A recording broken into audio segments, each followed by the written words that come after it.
Rome, the superpower of the ancient world. Unstoppable. But one man dared to challenge the eagle, Hannibal Barca. He crossed the Alps. He did the impossible. For 2 years, he burned his way through Italy. The Roman Senate was furious. Enough was enough. They gathered the largest army in their history, 86,000 men. Consul Varro led them. He was eager, too eager. August 2nd, 216 BC, the dusty plains of Cannae. The Romans outnumbered Hannibal 2-1.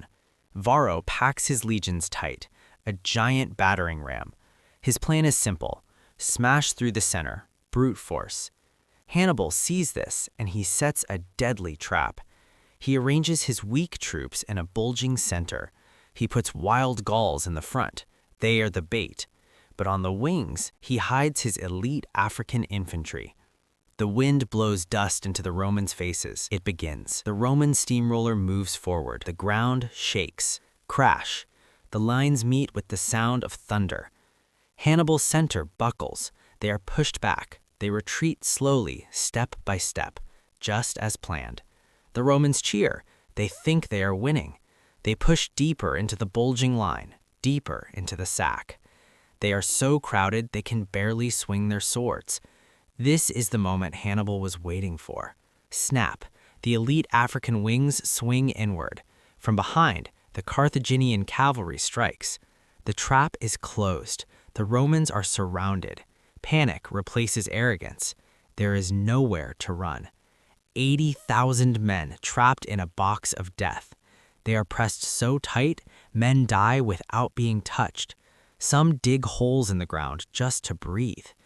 The slaughter begins. It is mechanical, efficient. Every minute, hundreds of Romans die. Consul Paulus refuses to flee. He dies with his men. Among the survivors is young Scipio. He is watching. He is not fighting. He is learning how to kill the beast. Varro, the architect of this disaster, rides away in shame. The killing lasts until sunset. The field is red. 50,000 Romans lie dead. A generation wiped out. Hannibal collects the gold rings of Roman senators. He sends a basket full of rings back to Carthage.